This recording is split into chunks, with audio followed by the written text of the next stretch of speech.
Hey everyone, how's it going? Title of the video for this week is Should Rainbow Six be free to play? And I do think so, and I'll get into that in a minute. But once again, I am King George. I am an ex-professional player. I won the very first Rainbow Six Invitational, and now I do YouTube and stream daily on Twitch. So follow on Twitch, link in the description. I have a second YouTube channel with full games daily if you want more content. Obviously, other socials and all the sponsors and stuff like that are there. Also, of course, the typical like and sub for the YouTube algorithm. And this is a whole separate thing, but I do pretty much respond to almost every single comment that people put on my videos. So if you have a comment, anything, whether it's supportive or a question or feedback, if you disagree with me even, that's totally fine. Leave the comment below. I always love to have those discussions down there. So, but anyway, yeah, let's get into the video.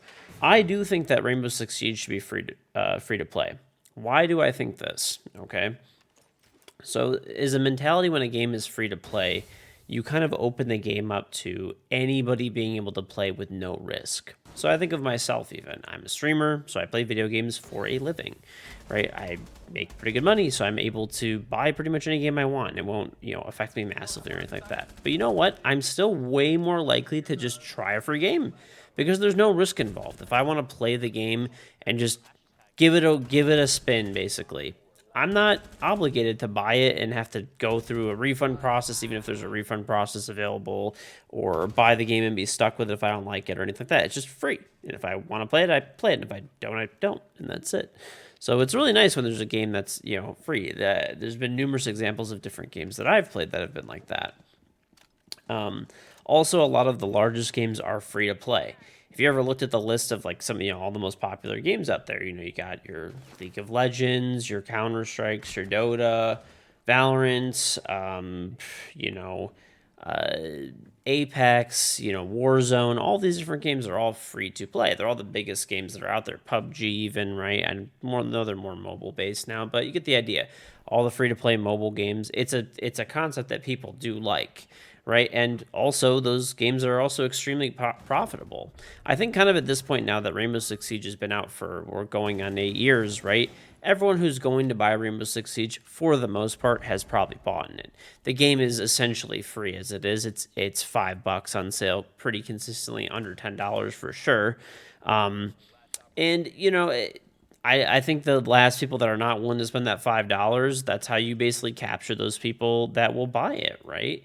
And in the end, Ubisoft will make more money from Battle Pass and cosmetic sales. Elite skins, Pro League skins have bigger viewership for Pro League, things of that nature, right? A larger player base is always good. And also, I will say there's going to be people that are going to come in here and say, well, it's free with Xbox Live Premium or whatever, or PlayStation Plus Premium or Ubisoft Plus.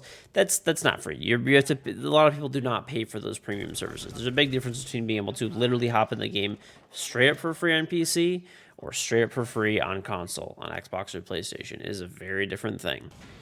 So I had a lot of people come in and try to talk to me about like cheating and stuff like that too, how that could be a con potentially.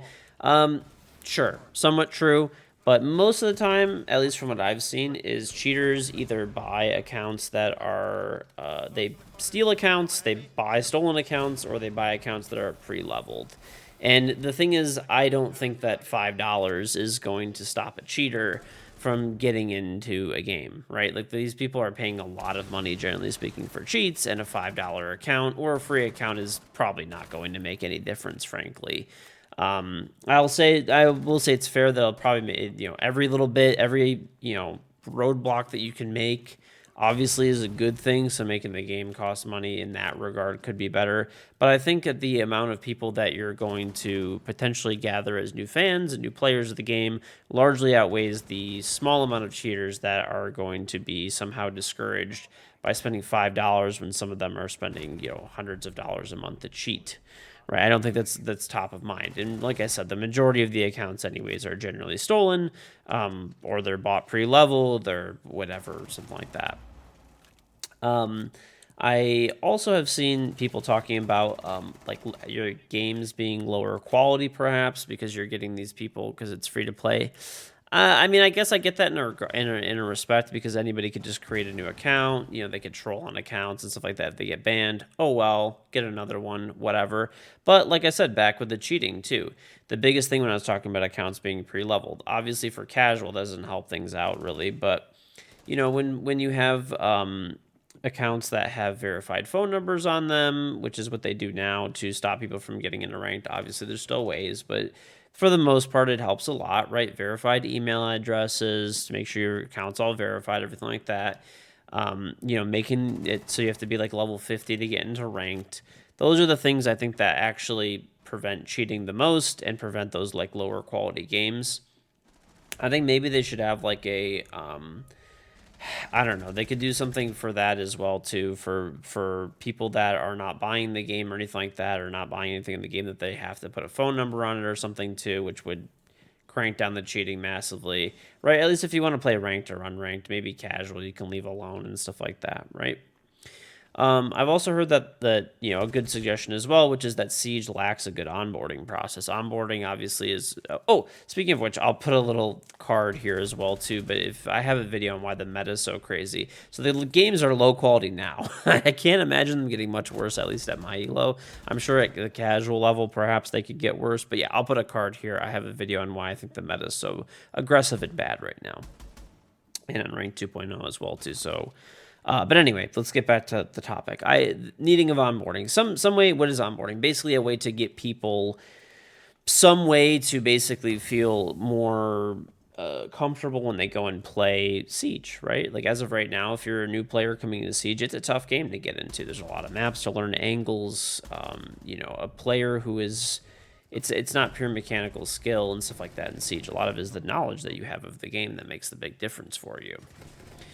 So some type of new onboarding system. They have been adding more and more features over time. I don't know if you guys have seen those like little 12 challenged, or they each have 3 stages, I think, but there's like 12 challenges in there to get people, like they give them more operators and stuff for free and stuff like that, which definitely helps a lot. So those types of things are good. More tutorial modes and stuff like that are always good things. And maybe forcing people to go through those tutorial modes before they can play casual or play unranked or ranked or anything like that, or even touch any of those things would be a good thing too, because it's just extra steps that these people have to take before hopping into a game. If you're making an alt account, and if you're truly a new player, you should be probably going through the very basics before you do anything else, like somewhat of a forced tutorial maybe.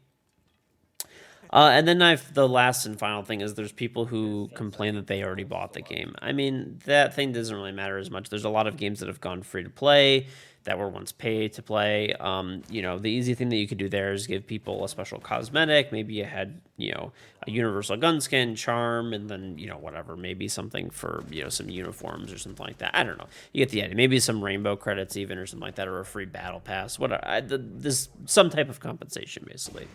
But yeah, let me know what you guys think in the comments. This will definitely be a controversial video, I think.